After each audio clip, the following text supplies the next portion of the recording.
Aujourd'hui, on a le plaisir d'accueillir Laurent Esquinazi et Eric Fourboul, qui font partie du groupe Boavista pour nous présenter un petit peu cette expertise et puis les méthodologies qu'on peut appliquer au sein des entreprises pour justement suivre cette démarche qu'est le numérique responsable. Je vais arrêter de partager mon écran et Laurent ou Eric, je vous laisse prendre la main dessus. Ouais, ça marche. Je partage mon écran. Voilà. Est-ce que vous voyez mon écran? Ok, super. Bonjour à tous. Je suis Laurent Esquenazi. Il y a Eric Fourboul qui est là aussi.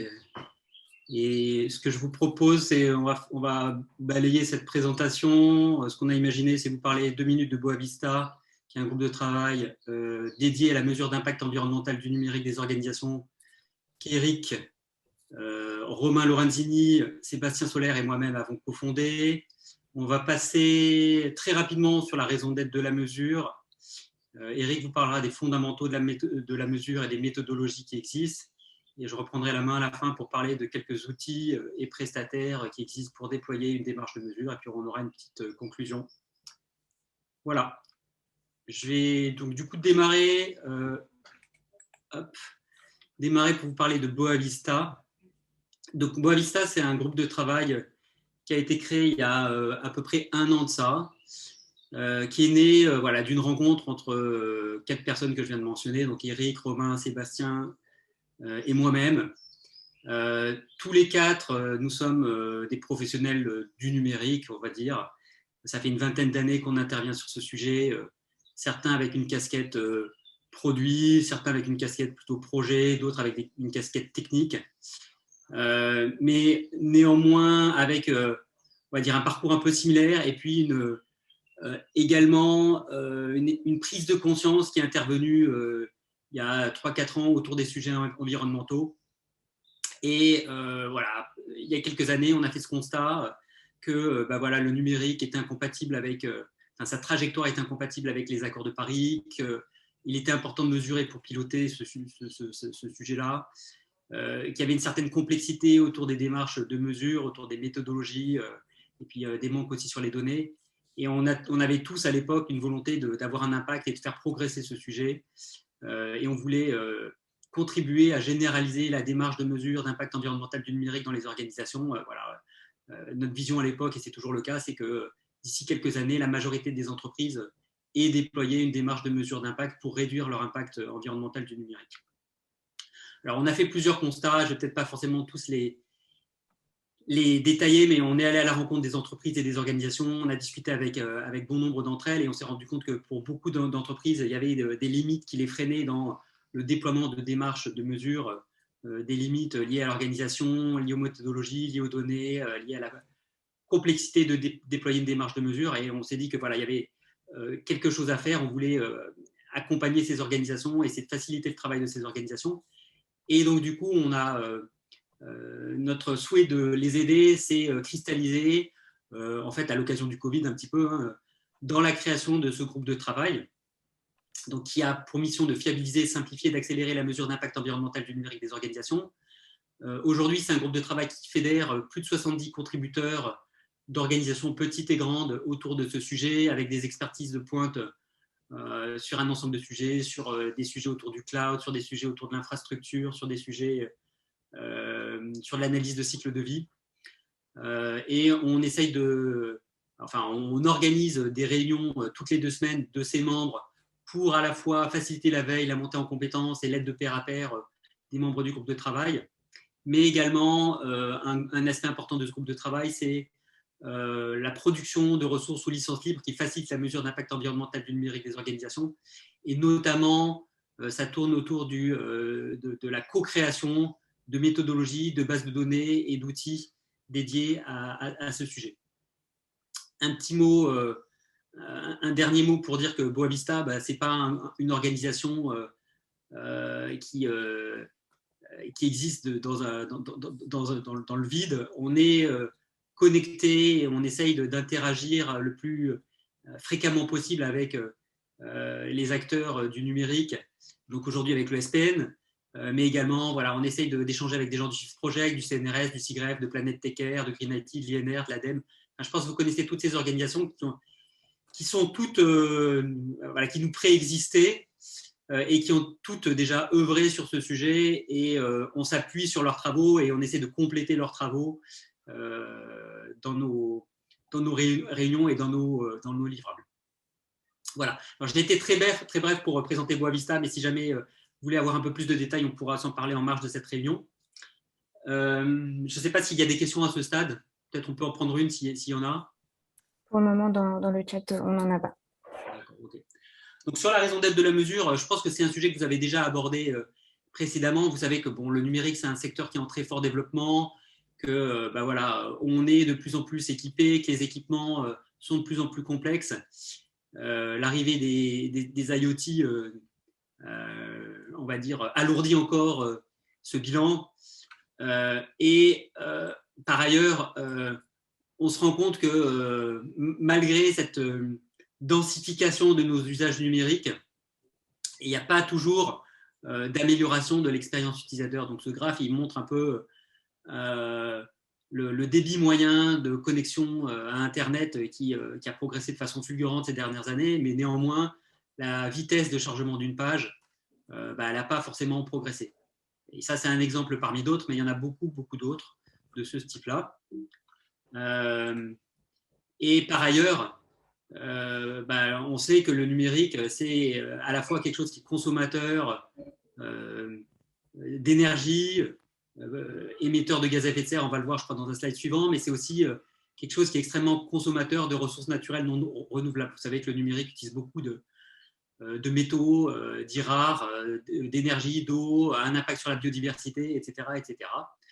Vous connaissez sans doute les rapports du Shift Project là, voilà, qu'on a pu lire depuis 2-3 ans.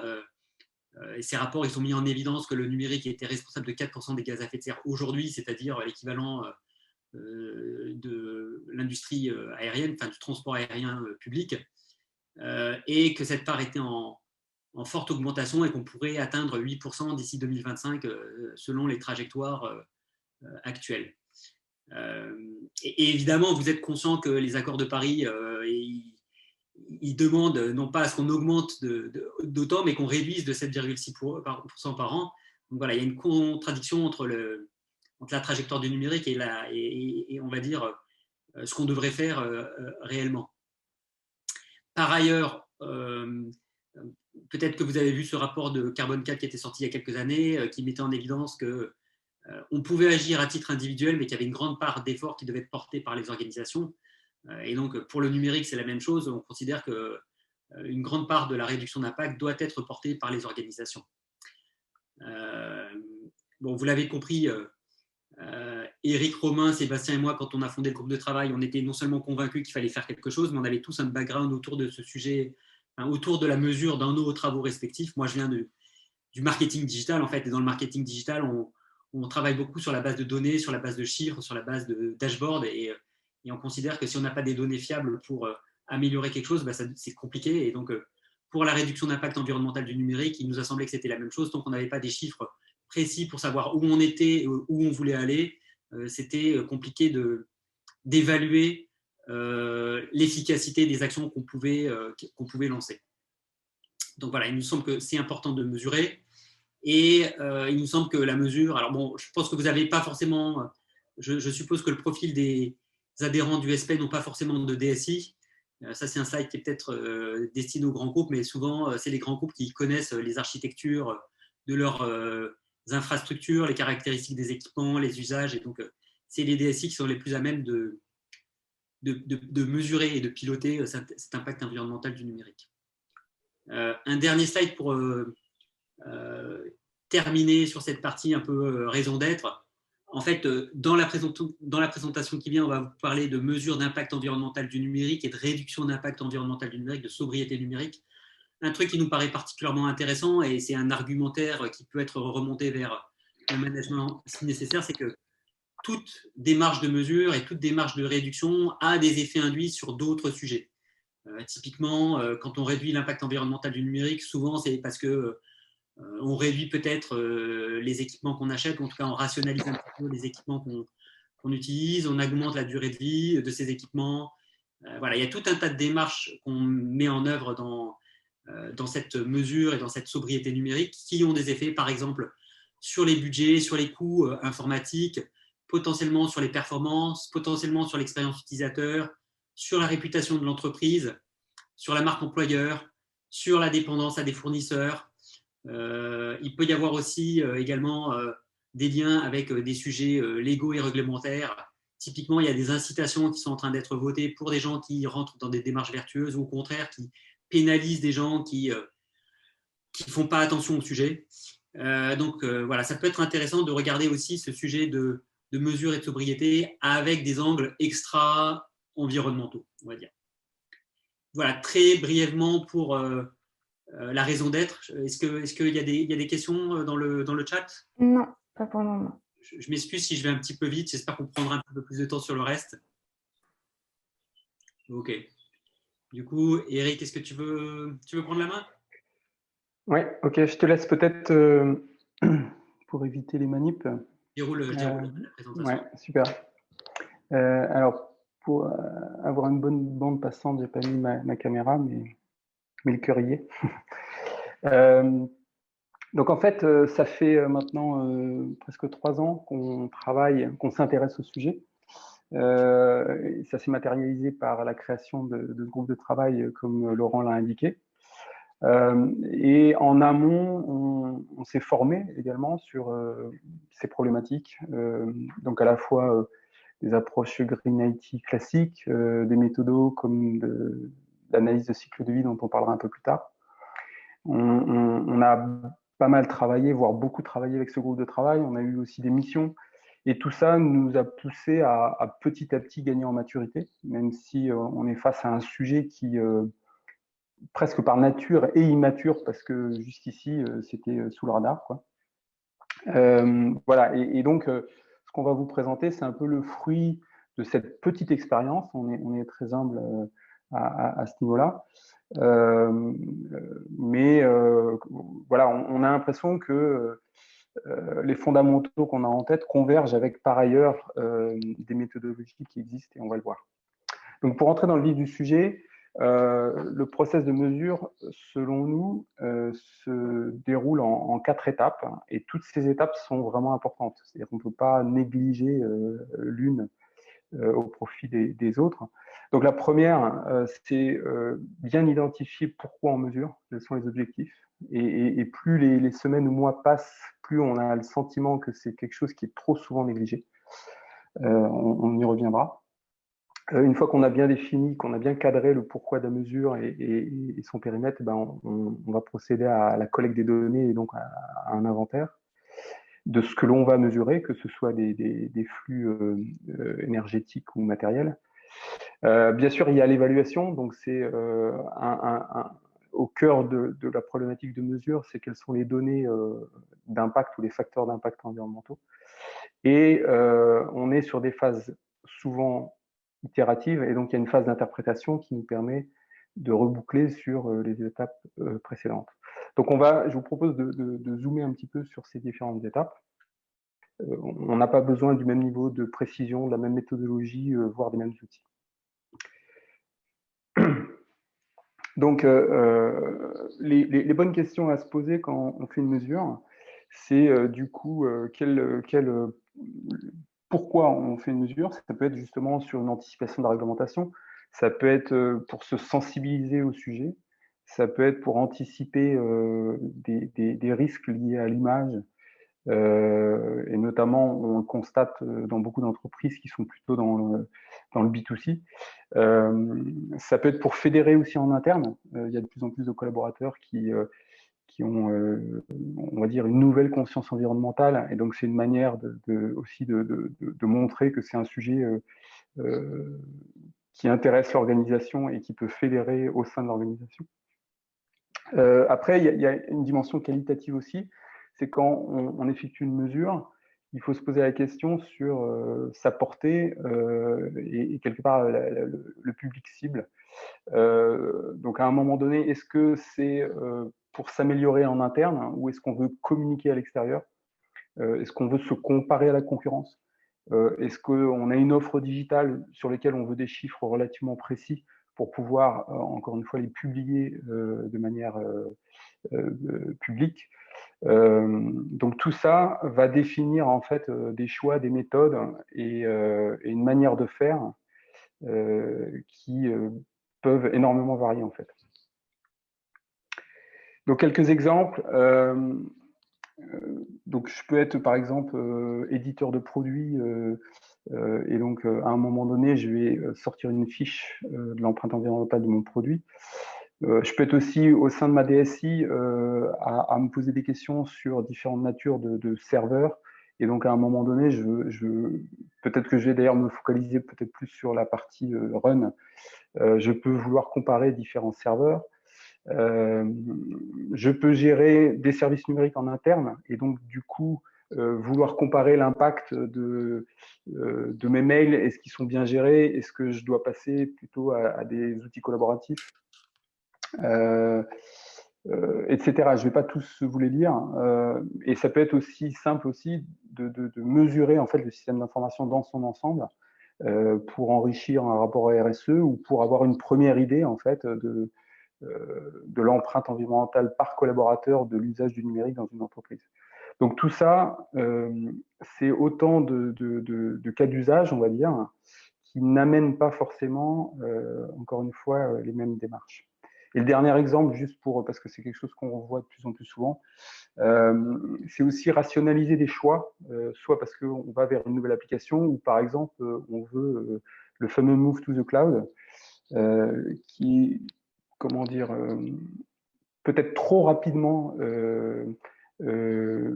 résumé à quelque chose de positif pour l'impact écologique.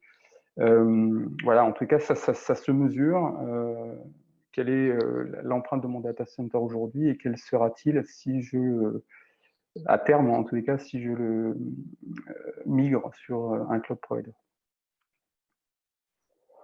Alors, ce qui est fondamental aussi dans cette première phase de cadrage, dès lors qu'on a défini l'objectif, c'est de bien définir le périmètre. Donc, ce périmètre de mesure, il va inclure bien sûr des données physiques, c'est du matériel IT, etc. Ça peut inclure des bâtiments, si on a des data centers dans le périmètre que l'on souhaite mesurer. Bien évidemment, il y a cette dimension énergie et consommation électrique notamment. Ça peut inclure également des intervenants, donc par exemple les opérateurs d'un système d'information. Et dans le cas si on veut zoomer sur des services numériques, il y a des workflows d'usage à prendre en considération.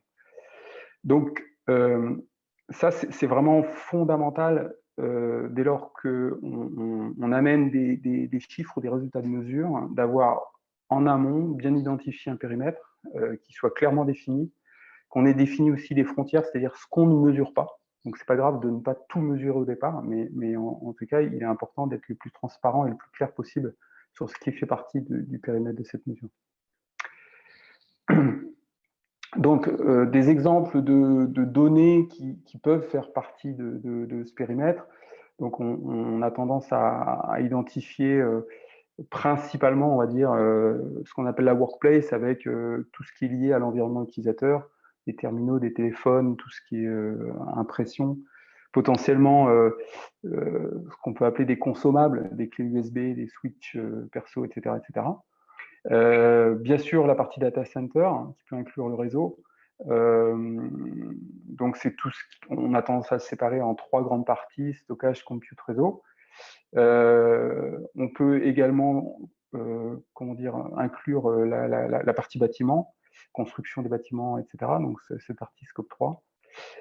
Bien sûr, les clouds publics et aussi les services numériques. Donc, les services numériques, surtout s'ils sont en interne, en fait, ça va être une quote-part, on va dire, de l'infrastructure nécessaire pour les héberger et pour les faire tourner. Donc, de toute façon, la mesure de l'infrastructure est souvent un préalable à la mesure des services numériques. Et la partie RH, j'en ai parlé, il y a plusieurs cas de figure. On pourra, si ça vous intéresse, rentrer dans le détail de cette prise en compte. Donc, une fois qu'on a bien défini son objectif, bien défini son périmètre, le pourquoi on fait tout ça, ça va impliquer justement à la fois une granularité et un périmètre de données à collecter. Donc c'est la phase d'inventaire. Très souvent, on va dire, la CMDB est souvent l'outil, on va dire, utilisé pour gérer un inventaire de matériel IT. Mais parfois, c'est un Excel, parfois, c'est pas grand-chose. Donc, c'est souvent la phase d'inventaire est un enjeu. Parce qu'encore une fois, être précis sur une mesure, si il nous manque 30% de l'inventaire, ça a peu d'intérêt. Donc, c'est souvent quelque chose de fastidieux. C'est souvent quelque chose où il faut prendre la précaution de croiser en fait les sources. Donc, dans ces cas-là, comment dire, le comptable ou le directeur financier ou le directeur administratif est notre ami, dans le sens où souvent il y a peut-être plus de rigueur dans le fait de lister l'ensemble du matériel acheté, etc. Donc toujours est-il que cette phase est assez fondamentale et encore une fois pas facile à gérer parce que il y a souvent des trous dans la raquette, donc il faut essayer de les combler en croisant les sources, comme je vous l'ai dit.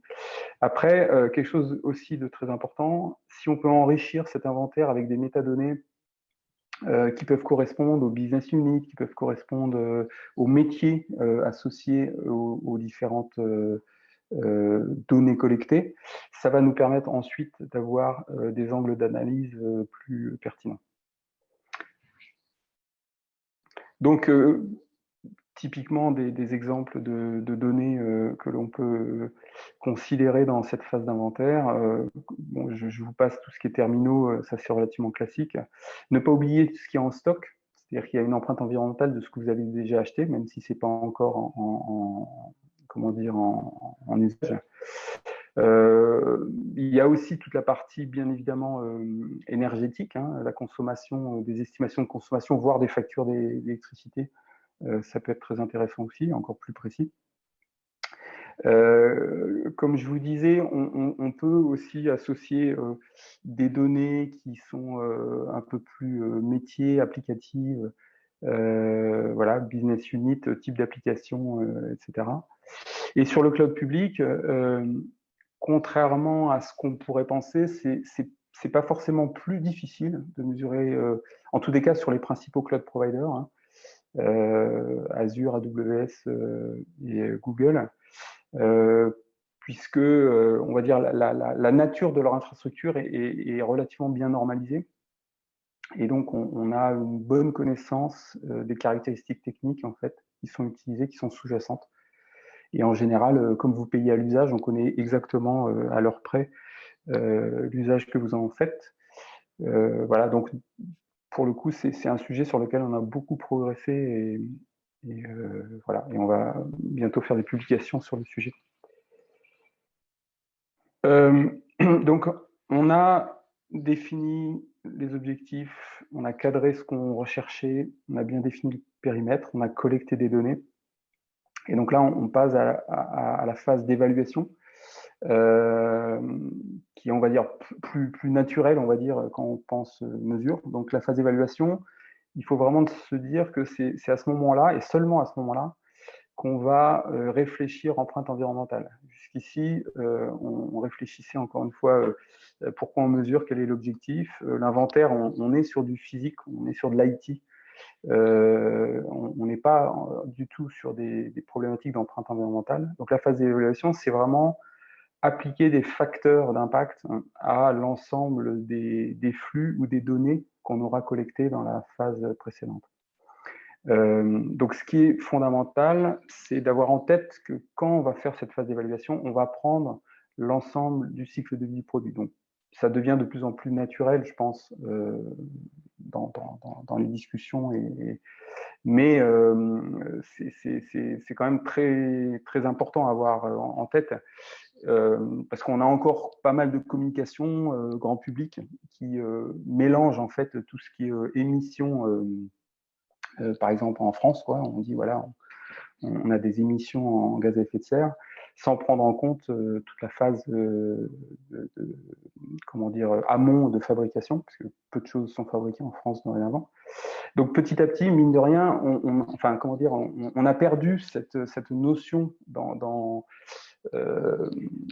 de sens commun, on va dire, chez le plus grand nombre et dans le grand public. Donc c'est important dans les entreprises de bien marteler qu'au moment où vous commencez à utiliser un produit, notamment IT, il y a une empreinte déjà existante. Alors, un petit zoom, je ne sais pas si vous êtes tous familiers avec ces notions de scope, mais donc très très rapidement peut-être. L'ADEME a défini, on va dire, cette terminologie qu'on ne retrouve pas forcément dans des méthodologies de mesures environnementales. Donc le scope 1, on est vraiment sur, là pour le coup, c'est des émissions directes. Donc typiquement, à un moment donné, j'ai du fuel parce que l'électricité a lâché dans mon data center. Donc j'ai une cuve qui me permet d'avoir un groupe électrogène et d'avoir du backup. Mais on va dire sur le volet numérique, on a rarement d'émissions directes, à part le cas que je viens de vous citer. Le scope 2, c'est vraiment l'énergie comment dire, que je vais acheter à l'extérieur, typiquement EDF ou autre. Donc c'est la consommation électrique principalement, qui va être utilisée pour mon data center, pour charger mon smartphone, etc. Et enfin, le scope 3, quelque part, c'est les autres, mais sur notre sujet, il faut le voir comme la partie la plus importante, c'est finalement la fabrication de l'IT, ou alors ce que j'externalise, c'est-à-dire que ok, mon application elle n'est plus chez moi, donc j'ai pas acheté de serveur, j'ai pas installé de réseau de serveurs et d'infra. Par contre, je prends un service CRM en SaaS par exemple, donc ça je vais le mettre dans le scope 3 parce que c'est encore une fois j'ai externalisé cet usage et donc cette empreinte. Donc très souvent, voilà, quand on s'intéresse à la mesure, on va parler de scope 1, scope 2, scope 3. Je pense que la loi va vite évoluer, mais aujourd'hui, on est tenu de faire scope 1, scope 2, ce qui, sur le sujet du numérique, est presque un non-sens. Donc je pense que toutes les entreprises sérieuses qui font de la mesure de l'empreinte environnementale du numérique incluent bien évidemment le scope 3. Voilà, c'est juste à avoir en tête. Alors, un autre enjeu très important à avoir en tête, c'est cette notion de mesure multicritère. On est convaincu qu'il faut avoir en tête très très vite que autant l'émission de gaz à effet de serre est quelque chose de fondamental, on parle d'empreinte carbone, de bilan carbone, c'est le critère environnemental qui est le plus présent quelque part dans la presse, dans la plupart des publications. Pour autant, et notamment sur le sujet du numérique, il est très important d'avoir, si possible, en fait, une vision multicritère pour éviter notamment les transferts de pollution. En fait, on peut s'améliorer d'un côté et par contre détériorer les problématiques environnementales de l'autre. Donc un bon exemple, c'est sur, par exemple, l'automobile. Donc, effectivement, l'essence a un impact plus important sur les gaz à effet de serre, plus que le diesel d'ailleurs. Paradoxalement, les particules fines améliorent le climat. Et l'électricité est vue comme la voiture verte par excellence, parce qu'effectivement, il y a peu d'émissions en amont. En aval, pardon, au moment de l'usage. Pour autant, le fait que nos voitures deviennent des ordinateurs à roues implique un usage de matériaux, vous avez la moitié de la table de Mendeleïev en fait qui est dans votre voiture. Et donc, potentiellement, à échéance 10 ans, il va y avoir des problématiques sur justement ces métaux rares, enfin ce qu'on appelle les terres rares, et notamment le cuivre, avec des tensions qui commencent à arriver. Donc voilà, c'est vraiment super important de considérer aussi, quand c'est possible, les autres critères. Alors pour autant, c'est un souhait, mais il n'est pas facile à réaliser parce qu'on a très peu de données en fait génériques sur les impacts autres que émissions de gaz à effet de serre.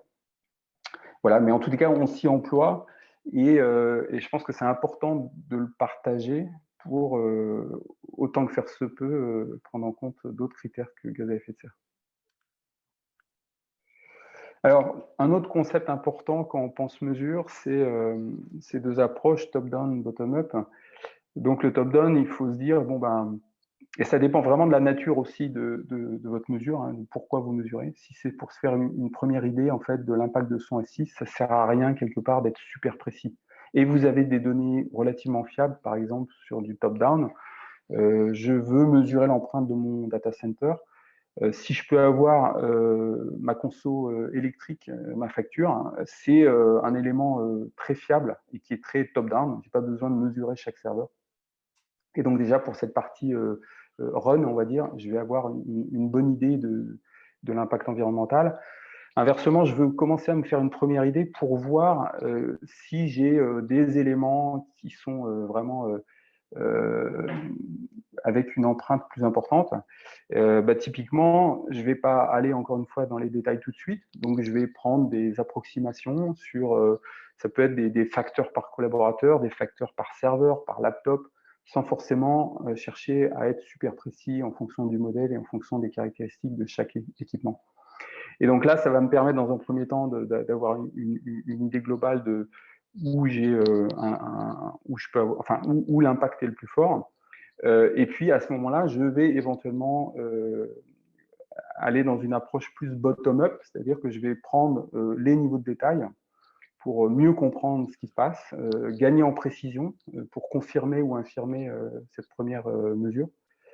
Voilà. Et il y a d'autres cas de figure où on va, si on est par exemple sur une mesure d'un service numérique, vraisemblablement, on va être sur une approche bottom-up d'entrée de jeu parce qu'on va se focaliser déjà sur un angle bien précis. Mais donc, il faut les avoir en tête, elles ne sont pas à opposer. Donc, elles ont des plus et des moins chacune. Et encore une fois, souvent, on va les associer, et sachant qu'elles peuvent être complémentaires et que la mesure, il faut vraiment le voir comme une démarche itérative. Alors, quand on est dans la phase d'évaluation, ce qui est clé, c'est les facteurs d'émission. Donc, ces facteurs d'émission, c'est très varié. Comme pour les approches top-down et bottom-up, il peut y avoir des facteurs d'émission gros grains et d'autres très précis. Donc, sur la base impact de l'ADEME, vous allez trouver certaines données. Donc, typiquement un laptop moyen, voilà, vous avez un équivalent CO2 qui inclut à la fois la fabrication et l'usage. Et il faut bien avoir en tête d'ailleurs les caractéristiques de cette empreinte. Par exemple, est-ce que c'est un usage sur 3 ans, sur 5 ans, parce que ça va changer effectivement le résultat final. Donc c'est quand même, donc si j'ai 150 laptops, je peux déjà utiliser ce facteur en me disant que c'est un facteur moyen, et peut-être que j'ai des laptops qui ont une empreinte plus importante et d'autres moins, mais voilà, c'est une première idée. Vous avez par exemple des exemples qui sont au niveau de carte mère, c'est au mètre carré. Il y en a d'autres, c'est au kilo-euro d'achat de produits électroniques. Vous avez aussi des facteurs par kilo d'IT, etc., etc. Mais vous avez aussi des éléments plus précis, de plus en plus de constructeurs qui fournissent des données. C'est vrai pour des disques, c'est vrai pour des RAM, mais c'est vrai aussi pour des ordinateurs. Donc là, je vous donne un exemple de l'Asus Mini PB60. Donc c'est juste pour vous montrer que de plus en plus de constructeurs affichent une empreinte avec un certain nombre d'hypothèses. Certaines sont bien détaillées, d'autres moins. Et vous avez une ventilation sur le cycle de vie, entre la production, etc., etc. Et là aussi, on va le voir un peu plus tard, très important d'avoir en tête les hypothèses qui ont été prises en compte au moment de ce calcul, parce que le résultat peut changer radicalement, notamment en fonction de la localisation de l'usage. On va le voir un petit peu après. Donc après, vous allez retrouver aussi parfois des données multicritères. Vous en avez un petit peu sur l'ADEME, vous en avez sur certaines études. Donc typiquement, là, une étude Green Concept qui avait permis d'avoir un double critère à la fois CO2 et eau. Et donc, voilà, c'était la conso moyenne par collaborateur, en fait, qui aboutissait à une empreinte gaz à effet de serre, mais aussi à une consommation d'eau par an. Donc déjà, ça peut être assez intéressant parce qu'encore une fois, ça peut éviter certains transferts de pollution en cas d'amélioration. Après, vous avez d'autres, Laurent, si on peut peut-être poursuivre. Quelque chose qui est aussi assez important, alors il y a deux concepts finalement dans ce slide. Quand on pense mesure, on peut penser comment dire, données primaires, données secondaires. Dans les facteurs d'allocation, en fait, soit vous avez quelque chose que vous mesurez vous-même, d'accord, et là, un wattmètre ou la conso électrique, ou soit vous allez partir de références, typiquement les données de la base impact de l'ADEME, des approximations qui ont été faites par d'autres, d'accord. Et là, on parle de données secondaires. Et là, sur ce même slide, je parle encore d'autre chose, qui est que donc qui est plutôt sur des problématiques dont on va parler un peu plus tard quand on fait des analyses de cycle de vie. Vous allez, en théorie, quand on mesure, si on veut être super précis, en fait, il faut décomposer avec des éléments vraiment super précis pour avoir des impacts multicritères, notamment quand on fait des analyses de cycle de vie. Voilà, mais à ce stade, enfin, je ne sais pas où vous en êtes, mais aujourd'hui, déjà, si on arrive à traiter des données primaires sur des mesures précises que vous faites vous-même, mais à l'échelle d'un serveur, à l'échelle des réseaux ou à l'échelle d'un data center, c'est déjà une première étape super importante. Alors, quelques exemples justement de facteurs d'impact. On a collecté des données qui existent justement, qui sont un peu éparpillées chez les constructeurs, à la fois au niveau des serveurs, au niveau des laptops, au niveau des téléphones, des prints, etc. Donc on a trouvé à ce jour un peu plus de 1600 références et qui incluent à la fois, enfin essentiellement monocritères, soyons clairs, hein, mais avec un certain nombre de caractéristiques, donc des consommations annuelles avec des hypothèses. C'est pour ça qu'on met par exemple une colonne, je ne sais pas si vous la voyez, use location. Donc ça veut dire que c'est des consommations annuelles qui ont été mesurées avec certaines hypothèses de profil d'usage, mais aussi dans un pays ou alors avec un mix électrique monde, Europe, France, États-Unis, donc ça varie. Et donc là, vous allez avoir des répartitions sur le coût de la fabrication, le coût de l'usage, etc., etc. Donc 1600 références qui permettent déjà d'avoir une bonne idée de ce que ça peut représenter. En général, des entreprises peuvent s'y retrouver parce que voilà, il y a des serveurs haut de gamme, des serveurs moyen de gamme. Et on a commencé le travail de faire à la fois un peu du contrôle qualité sur les données et à la fois des moyennes ou des approximations qui permettent de dire, OK, le serveur que j'utilise n'est pas présent dans cette base, mais vu ses caractéristiques, voilà le type d'approximation qu'on peut raisonnablement faire. Alors, j'en ai un petit peu parlé. Élément super important, quand vous commencez à vous confronter justement à des données chiffrées, c'est le mix électrique. Donc, typiquement, quand vous avez une conso qui a été mesurée, donc vous êtes en kilowattheure, bah, en fonction du pays où vous êtes, ou en fonction du pays où le produit a été produit, vous allez avoir une conversion en gaz à effet de serre qui peut être radicalement différente. Donc là, vous avez quelques exemples hein, avec des variations assez conséquentes. Donc en France, typiquement, on a une électricité qui est relativement décarbonée. Mais voilà, pour autant, ça peut être du simple décuple sans problème. Et donc, c'est quelque chose qu'il faut prendre en considération à chaque fois que vous prenez connaissance d'impacts environnementaux au niveau de l'usage qui viennent de constructeurs ou qui viennent de l'ADEME. Donc là, pour montrer en fait l'impact de ce mix électrique, je vous avais montré un petit camembert là sur un exemple de serveur. Donc à gauche, vous avez la fiche constructeur. Et donc quand on lit la fiche constructeur, on voit qu'effectivement, ça a été fait, enfin les tests à l'usage et donc les tests de consommation ont été faits aux États-Unis. Et quand on prend l'ensemble de ces données, puis on dit, bon, bah, mettons que je fasse ce test en France, d'accord, bah, vous avez le camembert de droite. Donc on peut voir que, un, il n'a rien à voir, que deux, on peut imaginer qu'aux États-Unis, on mette l'accent, par exemple, pour diminuer son impact sur la partie usage, puisque c'est le pourcentage le plus élevé, alors qu'en France, potentiellement, on va dire, bah oui, il y a un vrai problème lié aux terminaux, et donc l'enjeu numéro un va être de limiter le renouvellement des terminaux. Bon, c'est un exemple, mais c'est pour ça, pour vous montrer que, attention aux chiffres tout faits, il faut pouvoir les lire, il faut pouvoir comprendre comment ils ont été publiés, quelles ont été les hypothèses, etc., etc. Donc, sur l'ensemble des différentes étapes, donc on a vu voilà, que chacune était assez importante. Et la phase d'interprétation, une fois qu'on a des premiers chiffres, c'est aussi super important de prendre le temps de les interpréter.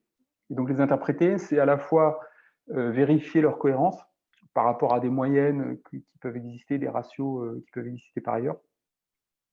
Et les interpréter, c'est aussi au-delà de leur cohérence et du fait qu'ils nous apparaissent fiables, c'est aussi justement le chiffre pour le chiffre. Finalement, je suis pas sûr que ce soit le plus important, mais de déterminer que effectivement l'impact le plus important, j'en sais rien, c'est sur le réseau, c'est sur le data center ou c'est sur les smartphones. On se rend compte que voilà, il y a 2 smartphones par collaborateur. En tout cas, voilà, les pourcentages, les endroits où on peut agir sont certainement plus importants que le chiffre lui-même, quoi. Et c'est ça qui va mettre en route en fait un plan d'action et une stratégie pour à la fois maîtriser, diminuer et piloter quelque part l'empreinte environnementale du numérique. Voilà, et on est vraiment sur une dimension, si possible itérative, hein, comme je vous l'ai dit, pour avoir un suivi dans le temps, parce qu'autrement, on a juste une photo et c'est pas forcément super pertinent de ne pas la mettre à jour et de ne pas voir comment elle évolue. Et donc cette phase effectivement d'interprétation, bien sûr, elle est liée à l'objectif que vous avez défini. Cette phase d'interprétation, elle va vous permettre soit de faire un rapport que vous allez rendre public parce que vous vouliez mesurer l'empreinte de votre service numérique si vous êtes un acteur du digital. Ça peut être à rajouter à votre RSE si c'était à votre rapport RSE si c'était ça l'objectif. Mais en tout état de cause, nous, ce qu'on prône malgré tout, quel que soit votre objectif, c'est d'identifier en fait un plan d'amélioration.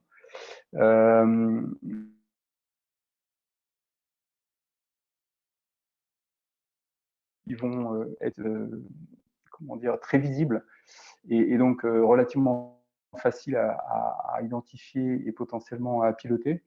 Mais parfois, c'est plus, comment dire, c'est plus qualitatif, on va dire. Il y a la dimension gouvernance, la dimension sensibilisation en interne, la prise en compte de la politique d'achat. Enfin, il y a énormément en fait de leviers qui vont vous permettre de définir ce plan d'amélioration. Et c'est vrai que la mesure est un bon moyen de rationaliser en fait certains axes d'amélioration, mais il y a aussi d'autres axes qui sont plus qualitatifs. Et je vous invite à regarder, si ce n'est déjà fait, il y a un référentiel qui historiquement a été fait par Green IT, mais qui a été repris par l'INR, et qui est vraiment très bien fait, très complet, et qui donne aussi pas mal de pistes sur des axes d'amélioration. Voilà, je l'ai déjà un petit peu dit, je pense que la mesure doit être considérée comme une étape, on va dire, dans un processus d'amélioration continue. Toutes les étapes qu'on a décrites sont importantes. C'est vraiment, c'est un peu une évidence, mais encore une fois, si votre inventaire est à moitié fait, si les facteurs d'impact ne correspondent pas à votre objectif, soit ils sont trop précis, soit au contraire trop larges par rapport à votre objectif. Si vous négligez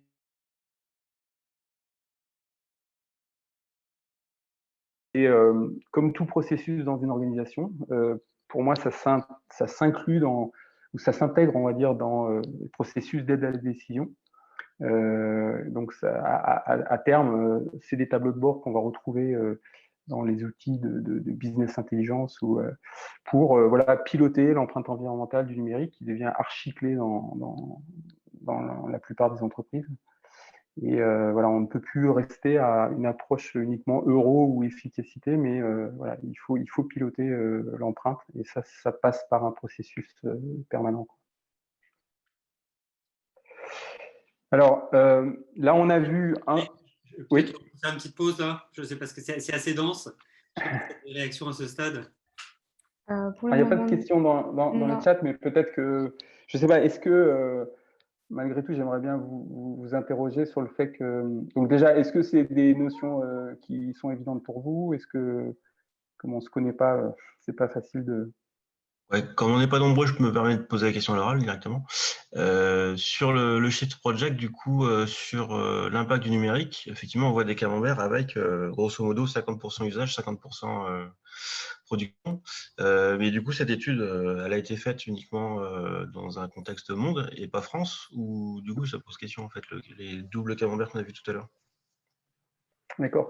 Alors déjà, comment dire, le rapport du Shift, il est vraiment, effectivement, il est à la fois monde et il est, comment dire, entreprise et grand public. C'est numérique au sens large. D'accord. Donc ils ont vraiment fait du top-down. Ils sont partis des données, voilà, Cisco, tous les networks du monde. Quel est le volume global de données. Et ils sont partis, comment dire, aussi sur le volume d'équipement, donc qui était sur du global, et enfin sur la partie énergétique, ils ont pris des données EAI, je crois, quelle énergie consommée par tout ça. Donc là, on est vraiment dans du super top-down, quoi. Donc ça, c'est le premier point. Et de fait, je ne sais pas, ça par contre, je n'ai pas en tête comment ils ont approximé, mais il n'est pas impossible qu'ils aient pris un mix électrique monde pour arriver à ces conclusions. Donc on est, comment dire, c'est un bon exemple. L'objectif de ce rapport, c'était, tiens, on a l'impression que le numérique, c'est un peu sous le radar, alors que l'impact est peut-être important. Donc on veut lancer une alerte. Donc on va partir sur une approche gros grain. Ils n'ont vraiment pas cherché à être précis. Et pour avoir étudié le One Byte Model qui est sous-jacent, il n'est pas applicable en l'état dans une entreprise. Mais encore une fois, parce que l'objectif n'était pas celui-là. L'objectif, il était, OK, grosse maille, c'est quoi le numérique dans le monde? Voilà. Donc, comment dire, c'est pour ça que ce fait d'arriver à des moyennes a du sens dans le cadre du rapport du Shift. Par contre, prendre ces données et les appliquer à votre entreprise, vous avez un résultat qui est totalement faux, quoi. Je ne sais pas si je réponds à votre question, mais… Si, c'est bon, merci. J'avais peut-être une question, Eric, tu parlais tout à l'heure de ACV.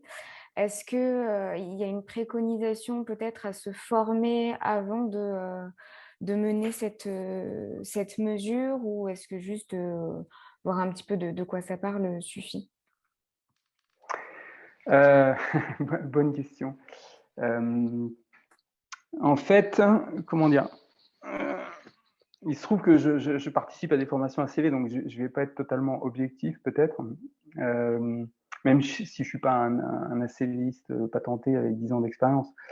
Mais pour moi, en fait, toute cette réflexion-là, tout ce que je vous ai présenté, on peut l'appliquer très rapidement. C'est entre guillemets un peu un mix de bon sens, de précautions méthodologiques. Ce qu'on s'est employé à faire avec Boavista, c'est justement ne pas être forcément un expert pour commencer à réfléchir à tout ça. D'accord ? Pour autant, c'est clair que se former, il y a pas mal de formations, il y a ce que fait Fred Bordage avec Green IT. Donc, certaines formations que je co-anime, c'est avec Julie Orgelet, qui est vraiment une ACViste patentée. Et moi, quand j'ai suivi cette formation, initialement, il y a 3 ans, je veux dire, ça m'a énormément aidé à définir un cadre méthodologique. Et même encore maintenant, justement, et plus du coup, je m'implique dans la mesure et dans la méthode, plus je comprends que l'ACV a plein de vertus. Et quelque part, c'est quelque chose qui a été fait depuis des décennies, en fait. Et l'ACV, comment dire, est la méthode ISO qui est utilisée par toutes les industries dans le monde. Et donc, le numérique, petit à petit, bah, voilà, on essaie de le comprendre. Mais pour autant, on associe trop souvent l'ACV à quelque chose de super complexe, alors qu'il y a une philosophie ACV, en fait. Et c'est ce qu'on a essayé un peu de transmettre là. Et voilà, comment dire, si on fait une ACV avec des publications, mais je crois que j'en parle un peu après d'ailleurs, il faut une revue critique, etc. Enfin, c'est potentiellement compliqué, mais on peut faire une mesure avec une philosophie ACV, ce qu'on appelle du screening. C'est du gros grain, je me fais une première idée, et voilà quoi. Ça marche, bon, c'est une longue réponse à une question peut-être. Au moins, c'est clair. Ouais, ok. Merci. On va reprendre. Je suis en même temps le timing un petit peu. Ouais. Et puis, Ok. Je vous laisse continuer. Plus tard. Donc, on va parler un peu justement des différentes méthodologies, c'est-à-dire que il y a beaucoup de méthodologies, on va dire, qui sont normées pour certaines, mais on va retrouver un peu les mêmes étapes dont on a parlé jusqu'ici. Je sais pas. Voilà. Donc, bah, voilà, l'ACV, c'est une bonne transition. Donc, né dans les années 60-70, je crois la première qui a vraiment poussé à faire de l'ACV, comment dire, normé, ça a été fait par Coca-Cola. Donc, c'est les Américains qui ont… Et en fait, ils voulaient challenger pas mal de choses, mais notamment bouteilles plastiques versus bouteilles en verre. Et étonnamment, et c'est pour ça que les ACV, c'est intéressant, parce que des fois, on a des conclusions contre-productives. À l'époque, en l'occurrence, c'est le plastique qui a gagné. Bon, bref, ça, c'est pour la petite histoire. Mais en tous les cas, ce qui est intéressant, encore une fois, il faut picorer, on va dire, dans la littérature ACV.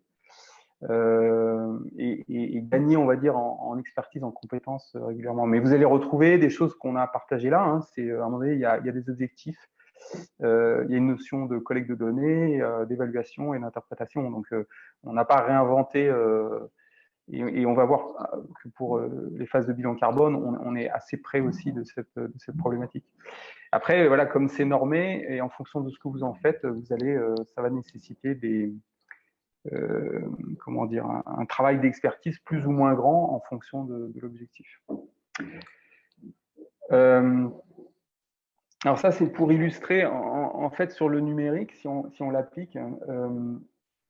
Donc, pour ceux qui l'ont connu, à un moment donné, on avait quand même l'informatique, le numérique, c'était un ordinateur, un produit, et on était le seul à utiliser cet ordinateur et ce produit.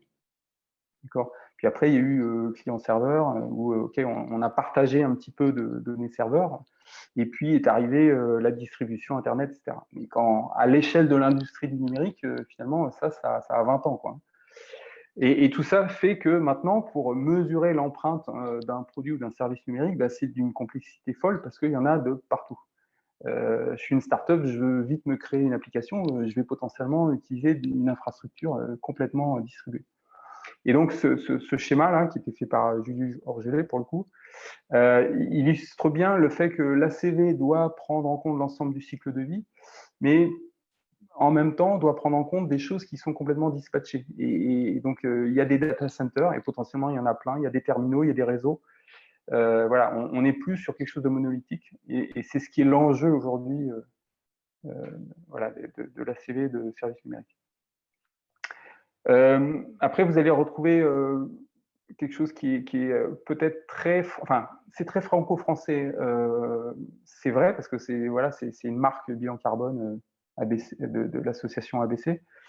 Mais finalement, c'est assez international dans le sens où gaz à effet de serre, encore une fois, c'est le proxy de l'empreinte environnementale. Mais vous pouvez voir que les étapes, ça se rejoint pas mal. À la base, on parle d'un pilote, mais il y a une définition d'objectif pour qu'est-ce que je veux chercher à mesurer et quel périmètre. Et puis, il y a une collecte qui est souvent associée avec des facteurs d'impact qui, pour le coup, sont plus liés parce qu'on a un seul impact qui est calculé. Et puis, un plan d'action, etc., une synthèse de la démarche. Donc, quelles que soient les méthodes, on retrouve un peu les mêmes étapes. Et alors, pas à mettre au même niveau, mais encore une fois, ce qu'on a fait par exemple chez Boavista, c'est de dire, OK, on s'est imprégné justement de méthodes type ACV et d'autres, et on a essayé de décliner ça au plus grand nombre. C'est-à-dire comment on peut pratiquement, là je suis une entreprise, comment je peux commencer? Quelles sont les questions que je vais me poser? Qu'est-ce que ça veut dire de mesurer la conso d'un laptop? Quels sont les outils que j'ai à ma disposition? Comment je peux approximer, etc., etc. Et donc, on a mis en place une méthode vraiment pas à pas pour commencer dès que possible, quelque part, à s'entraîner à mesurer. Voilà, dans un exemple de tableau qu'on va retrouver, à chaque fois qu'on fait la partie inventaire, je vais essayer de savoir est-ce que j'ai une puissance qui est donnée par le constructeur, ou est-ce que je peux la mesurer, ou est-ce que je peux l'approximer. Voilà. Et donc à chaque fois avec des références sur soit des outils, soit des liens vers des données ADEME, par exemple. Donc ça, c'est ce qu'on a fait maintenant. Elle a quoi, 8 mois. Il serait temps d'avoir une V2. Mais en tout cas, voilà, c'est déjà une étape qu'on a voulu partager et qu'on peut demander justement sur boavista.ro, je crois. Voilà, ben moi j'en ai terminé. On a fait ça un peu au pas de course, mais je vais donner la parole à Laurent pour finir sur des exemples d'outils. Alors, ouais, dans la dernière partie, avant la conclusion, ce qu'on voulait faire, c'était vous donner quelques pistes d'outils ou de prestataires qui peuvent vous aider dans vos démarches de mesure. Donc, on a listé là, je crois, je ne sais plus, moins d'une dizaine d'exemples. Donc, le premier exemple, là, c'est par exemple une solution qui s'appelle MyIT Footprint, qui a été développée par une société qui s'appelle Aguaro, qui est une solution de pilotage de l'impact carbone du numérique de l'organisation, qui est basée sur ServiceNow. ServiceNow, c'est une solution qui permet aux entreprises d'inventorier et puis de suivre les équipements qui existent dans leur stock. Et donc, MyIT Footprint vient se plugger sur cette solution pour faciliter cette mesure, cette analyse et puis derrière un pilotage. Donc voilà, c'est un exemple parmi d'autres qui est adapté aux entreprises qui sont déjà clientes de ServiceNow. Tout à l'heure, Eric a évoqué. Alors, les exemples que je vous donne, ils ont on va dire, c'est des typologies différentes. Donc là, vraiment, c'est un applicatif qui vient. On va dire, c'est une extension de ServiceNow qui est un service d'inventaire. Le deuxième exemple, c'était Eric qui mentionnait tout à l'heure dès demain, Julie Orgelet, qui est une experte de l'analyse de cycle de vie des biens et des services, et en particulier des services numériques. Et là, voilà, dans des contextes particuliers, si vous voulez faire la mesure d'un équipement ou d'un service numérique, Julie, elle peut vous accompagner sur des sujets autour de l'analyse de cycle de vie, de l'éco-conception, l'économie circulaire. Voilà, c'est un autre exemple de prestataire qui évolue dans l'univers large de la mesure d'impact environnemental du numérique. Un autre exemple, c'est un outil qui s'appelle DCScope, qui est fourni par une société qui s'appelle EasyVirt, qui est une société nantaise, historiquement, en fait, DCScope, c'est un outil qui permet de monitorer un parc de serveurs qui sont installés dans des data centers avec tout un tas d'informations autour des machines virtuelles, de leur occupation, de la charge, du stockage, etc. Et ils ont inclus un volet Green IT dans leur dashboard, voilà, qui permet de suivre des informations d'empreinte carbone, de consommation électrique, etc., etc. Donc voilà, c'est un autre outil intéressant à regarder. Voilà.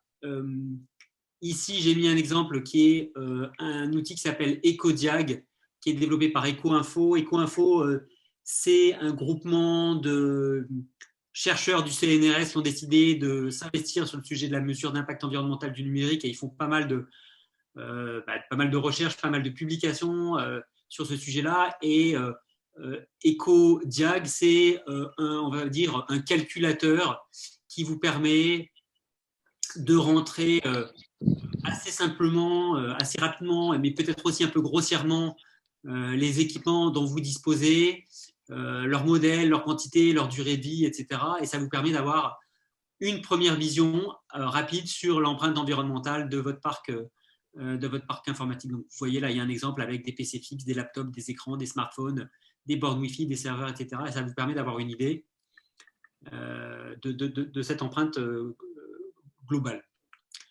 Green Spector, c'est un autre acteur dont vous avez peut-être entendu parler parce qu'ils font régulièrement des baromètres d'impact environnemental des applications. Donc, Green Spector, ils sont très orientés sur la partie terminaux finaux. Effectivement, voilà, ils sortent ce baromètre que vous pouvez voir sur la droite avec, par exemple, des évaluations de l'impact environnemental des différentes solutions de visioconférence. Donc, on voit Google Meet, etc. Je pense qu'il doit y avoir Zoom quelque part, voilà, qui est un peu au milieu.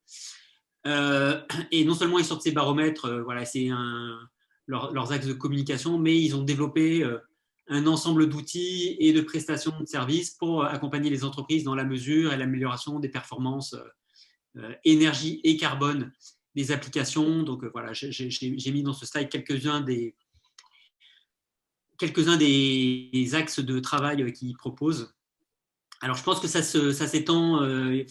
Historiquement, ils étaient plutôt orientés sur la partie terminale, et donc plutôt client, mais je crois qu'ils travaillent notamment avec EasyVirt sur la partie serveur également.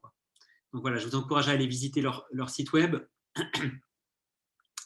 Un autre acteur que Eric et moi connaissons bien parce que c'est une personne qui fait partie du groupe de travail Boavista.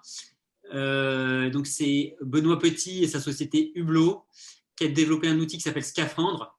Et Scaphandre, c'est une sonde logicielle qu'on peut installer sur des serveurs pour suivre en temps réel ou quasi temps réel la consommation électrique d'un parc de serveurs. Donc, le cas d'usage, c'est voilà, vous avez 10, 20, 30, 100 ou 1000 serveurs. Vous pouvez installer Scaphandre sur ces serveurs et puis suivre tout au long de la journée la consommation électrique. Et en fonction des mix électriques locaux de vos serveurs, vous pouvez avoir des évaluations de l'impact environnemental qui est associé. Donc voilà, j'ai mis un screenshot là, qui vous permet de voir un petit peu le type d'informations auxquelles vous pouvez avoir accès. C'est un projet open source, donc vous pouvez les visiter le site hublot.org ou la page GitHub de Scaphandre. Je pense que tout le code source de Scaphandre est téléchargeable gratuitement et librement. Un autre exemple d'un acteur de toute autre typologie, donc c'est Microsoft. Voilà, de façon générale, les acteurs du cloud savent qu'ils sont un peu observés sur le sujet de la mesure d'impact environnemental du numérique parce que évidemment ils ont des data centers qui sont gigantissimes et ils annoncent un certain nombre ils annoncent une neutralité carbone et tout un tas de performances sur lesquelles on peut émettre quelques réserves, on va dire. Et donc, ils ont tendance à communiquer de plus en plus. Et Microsoft est peut-être un des précurseurs sur le sujet. Et ils ont développé une petite calculette qui permet à des acteurs qui veulent transférer leur infrastructure de data center vers le cloud de voir les gains estimés par Microsoft de ce transfert Move to the Cloud. Donc, c'est intéressant. Je vous recommande de regarder cette calculette si c'est quelque chose qui peut vous concerner. Je vous recommande aussi de prendre ces chiffres avec des pincettes parce que en fait, les méthodologies et les données qui sont utilisées dans ce type de calcul ne sont pas publiques. Et donc, on peut se poser quelques questions. Et je crois qu'Éric l'a évoqué tout à l'heure, on est en train de développer au sein de Boavista une méthodologie de mesure d'impact environnemental du cloud, sur laquelle on communiquera publiquement probablement dans les semaines ou les mois qui viennent, et pour laquelle on donnera de façon complètement publique notre méthodologie et les chiffres qu'on utilise. Et ça permettra peut-être de challenger un peu ce qui est présenté par les grands acteurs du cloud. Un autre sujet, et je pense que c'est quasiment un des derniers, c'est l'INR, donc l'Institut du numérique responsable qui est à La Rochelle. Ils ont, au mois de mai dernier, avril ou mai dernier, je crois, lancé une initiative qui s'appelle WeNR, qui est une initiative qui vise à proposer aux entreprises, je pense que c'est essentiellement les TPE et les PME, les grands comptes peut-être un petit peu moins concernés, donc une démarche qui est d'abord un inventaire, on va dire un cadre pour réaliser un inventaire des équipements numériques de l'organisation.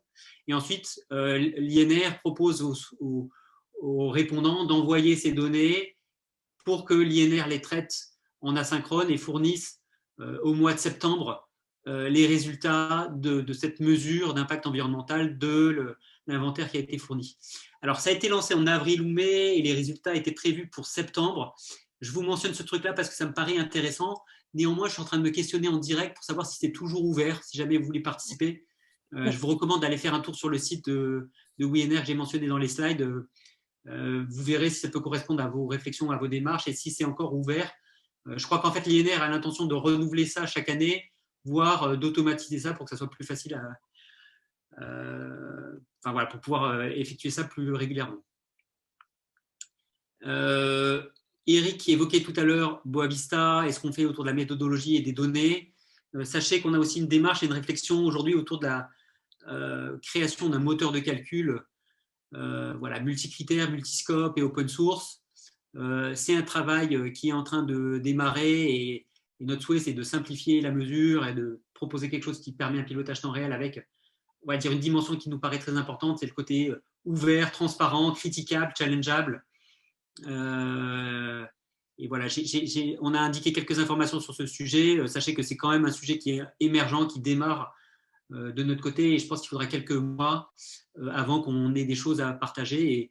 Mais par contre, peut-être une chose qui pourrait être intéressante, c'est qu'on va avoir une démarche qui va être une démarche de questionnement des utilisateurs potentiels d'outils de mesure, et ça pourrait être intéressant d'échanger pour savoir quels sont vos besoins, et comment éventuellement ce futur outil pourrait y répondre. Voilà, sur les outils, je ne sais pas, est-ce qu'il y a des questions il nous reste peut-être 5-7 minutes pour échanger. J'ai encore une petite conclusion, mais sur les outils, est-ce que vous avez des réactions? Oui. Ce que j'ai cru entendre, je ne suis pas sûr, c'est que vous avez étudié les différents clouds qui existent pour pouvoir les comparer, mais que le résultat de l'étude ne sera pas dispo tout de suite, c'est ça? Alors, en fait, on a une démarche qui est une démarche finalement de construction d'une méthodologie de mesure d'impact environnemental du cloud avec les différents cloud providers et en premier lieu avec AWS. On commence à avoir les premiers résultats qui sont partagés avec les membres du groupe de travail. On va probablement communiquer publiquement autour de ces résultats, peut-être pas pendant l'été, mais j'espère à la rentrée. Ces résultats qui sont pour l'instant focalisés, qui sont plus avancés sur AWS, seront étendus aux autres cloud providers. Voilà, je pense qu'on aura des billes à partager avec vous en septembre. Ouais. Et l'idée, comment dire, au-delà de la méthode, en fait, on a des données et une modélisation quelque part des instances des principaux cloud providers. Donc on connaît, puisqu'ils le rendent public, leurs caractéristiques. Et donc, dès lors qu'on a convergé sur à la fois les facteurs d'impact, sur l'analyse des familles de processeurs sous-jacentes, etc.,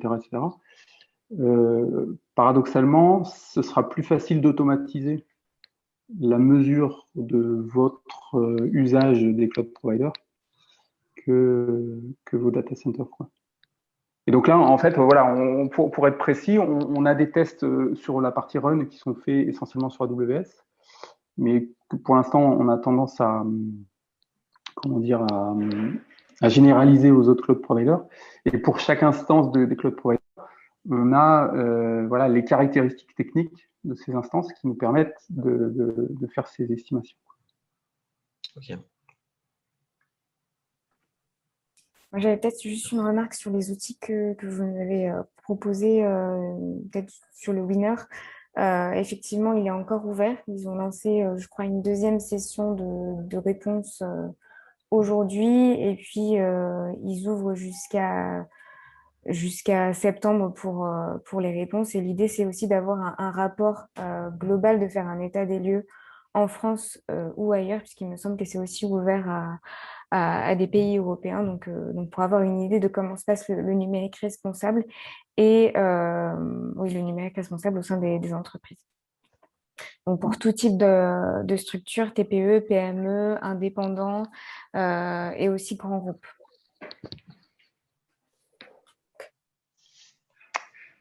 Allez, peut-être que je vais conclure et on prendra les dernières questions s'il y en a. Ça marche. Ben voilà, très simplement, nous, il nous semble qu'évidemment, le sujet du numérique dans les entreprises, c'est un sujet important. Les sujets environnementaux nous paraissent extrêmement importants. Donc, évidemment, la mesure d'impact environnemental du numérique, il nous semble que ça doit être intégré dans toutes les stratégies digitales, comme la transformation digitale a été intégrée dans les grands groupes, comme le numérique a été approprié par les entreprises plus modestes. C'est un sujet qui est encore jeune et qui est encore émergent. Vous avez compris que il y a beaucoup d'études, il y a beaucoup de travail qui est fait et qu'on consolide petit à petit toutes ces études. Les choses se structurent, on commence à avoir des méthodologies, des bases de données, des outils qui sont produits par Boavista, mais aussi par plein d'autres organisations. Voilà, le numérique, c'est un sujet qui explose. Et donc vraiment, on pense que ce sujet doit être priorisé et intégré dans le fonctionnement, dans le fonctionnement normal de toute organisation qui exploite le numérique. Et il est important d'y dédier des ressources, du temps, un peu de budget pour pouvoir traiter ce sujet de façon adéquate. Et puis voilà, si ce sujet vous intéresse, si vous voulez aller plus loin, si vous n'avez pas forcément une bonne compréhension, mais que vous êtes prêt à investir un petit peu de temps et d'énergie sur le sujet, le groupe de travail qu'on anime est preneur recherche des contributeurs, recherche des personnes qui vont venir, on va dire, secouer un peu le cocotier. On a un certain nombre de chantiers qui sont ouverts autour de la modélisation du SI, autour de la méthodologie de mesure et notamment celle du cloud, autour de la collecte et de l'analyse des données, autour du moteur de calcul, mais aussi autour de plein d'autres sujets. C'est un groupe de travail qui est gratuit et la participation, on demande une participation modeste qui on va dire le ticket d'entrée, c'est à peu près 2 heures toutes les 2 semaines. Donc voilà, si ça vous intéresse, vous pouvez aller jeter un œil sur notre site web et nous faire signe. Et puis, voilà. Merci beaucoup.